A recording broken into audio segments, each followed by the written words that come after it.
We have Itiafa Akajola, who's an AML compliance analyst. So hi everyone, I'm Itiafa Akajola, you can call me Itty. So I'm an AML compliance analyst, that stands for anti-money laundering compliance. And what that basically means is I've got a regulatory compliance function in Amazon's e-commerce side of the business to just make sure that we are complying with anti-money laundering laws and making sure that we don't have bad actors. Itiafa, I was going to come to you. What strategies can our attendees use to advocate for themselves and self-promote in the workplace?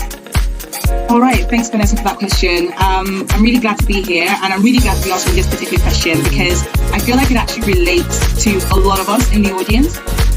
There is a statistic by the Harvard Gazette that says that women are so much less likely to, self-promote.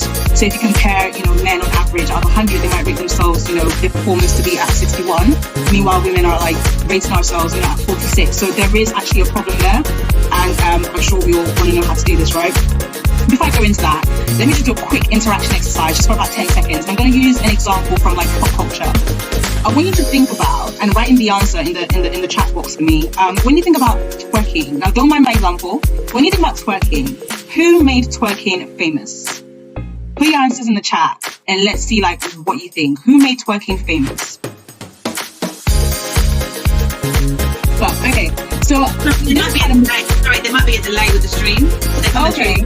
I think I've seen Cardi B as well. Okay, I might be showing my age here now. But back in my day, if you ask this question, the answer would be Miley Cyrus.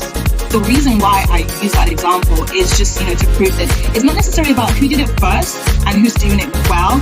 It's about who's making the most noise about it, who's, popularizing about what they're doing, right? So going back now to the question at hand about what strategies can we use to self-promote. I would say the first thing that I would definitely say is visibility. We all hear this as it's a hashtag, it's a word that we all use, but you really do have to work on your visibility.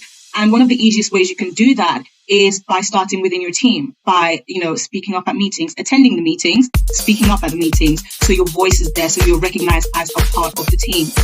And then the second thing I've got, which links to visibility as well, is using LinkedIn. LinkedIn is great, not only just for visibility, but it also allows you to make valuable content. And that's one way that you can self-promote.